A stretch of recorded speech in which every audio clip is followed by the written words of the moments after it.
October মাস প্রায় শেষের পথে। যদি এখন টমেটো লাগানো হয় তাহলে 2-3 মাসের ভিতরে আপনি এই রকম সুন্দর টমেটো পেয়ে যাবেন। তো বন্ধুরা দেখুন, আমি একটা সিডলিং ট্রেতে মাটি ভর্তি করে নিয়েছি। বাড়িতেই যে টমেটোগুলো আনা হয় খাওয়ার জন্য, সেইগুলোকে কেটে তার থেকে কিছুটা বীজ বার করে আমি এতে লাগিয়ে নিচ্ছি। লাগিয়ে নেওয়ার পর একটু একটু মাটির ভিতরে পুঁতি দিয়ে হালকা জল দিয়ে এটাকে কিছুদিন ছাওয়া জায়গায় রেখে দিতে হবে। 10-15 দিনের ভিতরে দেখুন চারাগুলো এরকম গ্রো হয়ে গেছে। এবারে এই চারাগুলোকে এখানে লাগাবো। এই ক্যারেটে মাটি, হালকা একটু কোকোপিট, তার সাথে পুরনো গোবর সার দিয়ে আমি এখানে মাটিটা তৈরি করেছি।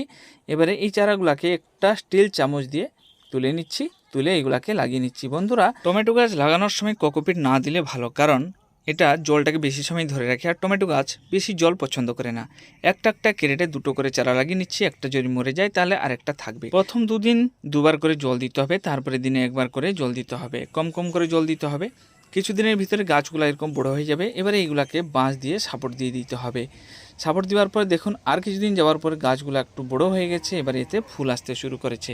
যখন গাছে একটু ফুল আসতে শুরু করে এই সময় আর একটু খাবার দিতে হবে, আর একটু ফাঙ্গিসাইড স্প্রে করতে হবে। সাব ফাঙ্গিসাইড আপনি স্প্রে করে দিলে খুবই ভালো হয়।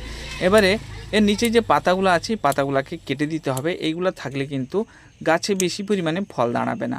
এবারে এতে জিঙ্ক 2-3বার স্প্রে করতে হবে প্রতি সপ্তাহে অন্তরে। বন্ধুরা দেখুন কিছুদিনের পর কত পরিমাণে ফল হয়ে আছে। হ্যাঁ, আমি এর থেকে আর কিছু পাতা কেটে বাদ দিয়ে দিচ্ছি। পাতা বেশি থাকলে গাছের ফলগুলা বেশি বড় হবে না, আর ডগাগুলা কেটে দিয়েছি। কিছুদিনের পর দেখুন সবগুলা ফল পেকে এরকম লাল হয়ে গেছে। কারো ছাদ বাগানে যদি টমেটো পেকে এরকম লাল হয়ে থাকে তাহলে বলুন দেখতে কত সুন্দর লাগবে।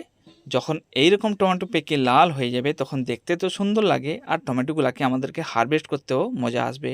দেখুন বন্ধুরা, এখন আমাদের পরিবারের সবাই এসে টমেটো হারভেস্ট করতে লেগে গেছে। ভিডিওটা যদি ভালো লেগে থাকে লাইক, শেয়ার, সাবস্ক্রাইব অবশ্যই করে নেবেন।